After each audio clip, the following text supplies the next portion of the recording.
Bonjour à tous et bienvenue dans notre compte-rendu matinal pour faire le point sur ce qui s'est passé hier avec notre CAC 40 et avec notre S&P 500.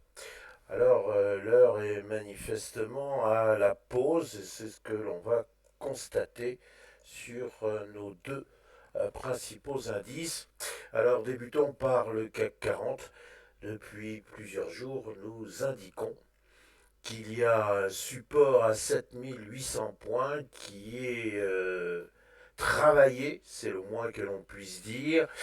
Un coup je te vois, un coup je te vois pas, et c'est un petit peu toujours la même chose depuis déjà quand même quelques séances. Alors hier c'était je ne te vois pas, puisque nous avons chuté en deçà des 7800 points à 7775,90 très exactement, soit une baisse de moins 0,36%. Et l'on voit bien qu'encore une fois, les opérateurs sont parfaitement indécis, ils ne savent pas trop sur quel pied danser. Alors la baisse il y a eu, mais baisse toute petite, baisse qui ne veut pas dire grand-chose et qui pourrait être très rapidement gommée. Alors pourquoi cette indécision des opérateurs? Ben, on commence à bien serrer les difficultés, à savoir que tout le monde attend un véritable accord entre la Chine et les États-Unis. Pourquoi je dis véritable accord? Eh bien tout simplement parce que l'accord cadre dont tout le monde semblait se réjouir finalement ne nous donne pas grand-chose et l'on reste un petit peu sur notre faim depuis la rencontre à Genève entre la Chine et les États-Unis et l'on voit bien que tout peut déraper à un moment ou à un autre, sans compter qu'on n'est jamais à l'abri d'un tweet entre guillemets de Monsieur Trump qui remettrait tout en cause. Alors bon, il semblerait quand même qu'il y ait des accords, tout simplement parce que, encore une fois, la Chine et les États-Unis ne peuvent absolument pas s'offrir le luxe d'une véritable guerre commerciale. Donc il faut suivre tout ceci de près, sachant qu'encore une fois, il n'y a pas véritablement, pour le moment, de véritable source de sérénité dans tout ceci.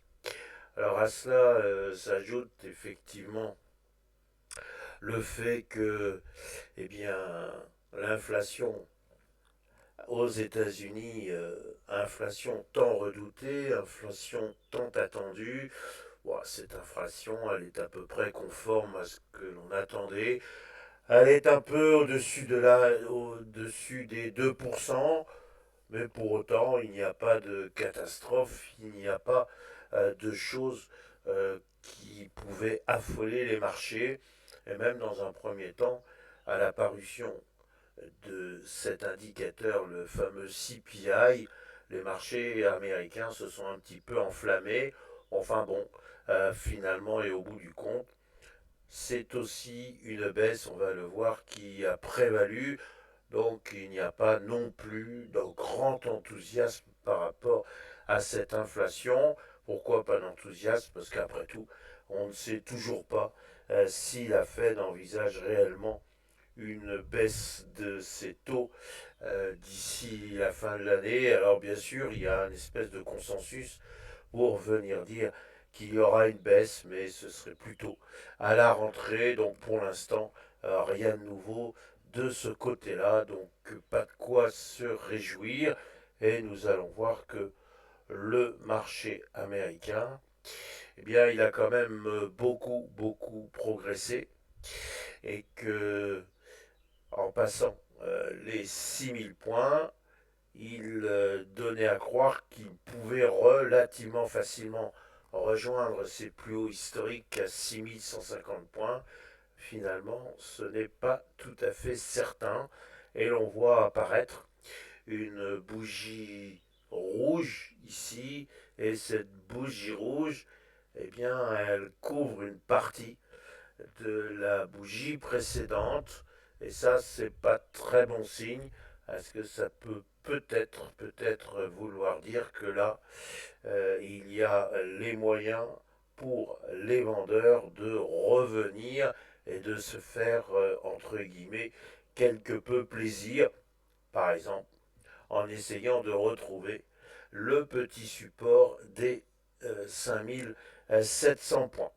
Alors nous avons titré est-ce qu'il y a des vraies bonnes nouvelles? Nous ne revenons pas sur ce que nous venons de dire, à savoir que effectivement l'accord cadre, eh bien, entre la Chine et les États-Unis, tout va dépendre des contrats d'application. Donc pour l'instant, on n'a pas beaucoup de véritables nouvelles rassurantes.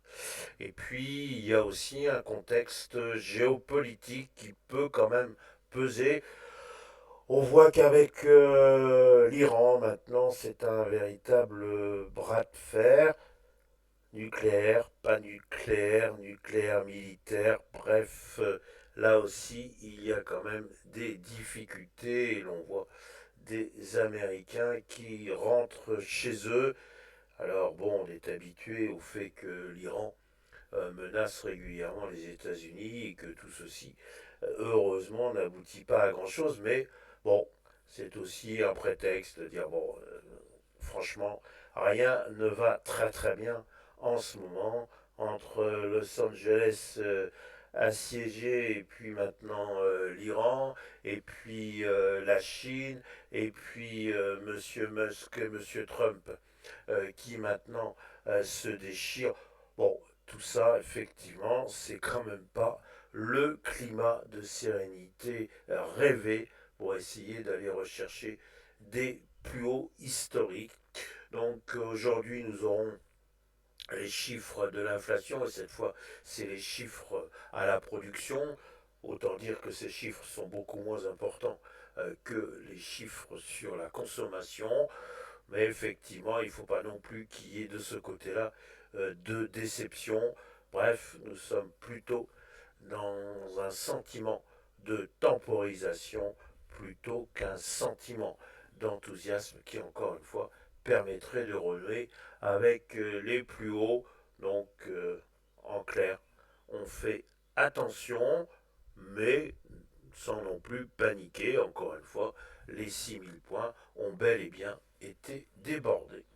Voilà nos réflexions du jour. Il me reste à vous souhaiter une excellente journée en espérant quand même que la chaleur ne vous accable pas trop. N'oubliez pas mes petits pouces, n'oubliez pas mes petits commentaires qui me font si plaisir. Encore une fois, à demain.